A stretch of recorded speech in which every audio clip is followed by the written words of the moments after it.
Hi everyone! In this video, I'm going to show you how to export a transparent video in Premiere Pro. Once your project is ready and you have your animation in place, go up to the top and click on File, then select Export and choose Media. In the Format drop-down, select QuickTime. Next, expand the video section. Then set the video codec to animation. Click on More and scroll down a bit until you find the depth setting. Set it to 8 bits per channel plus alpha. Now, you're ready to export.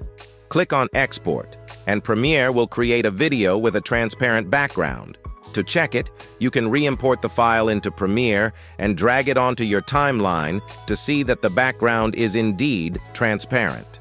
If this video helped, support us with a like and share your questions and thoughts in the comments below.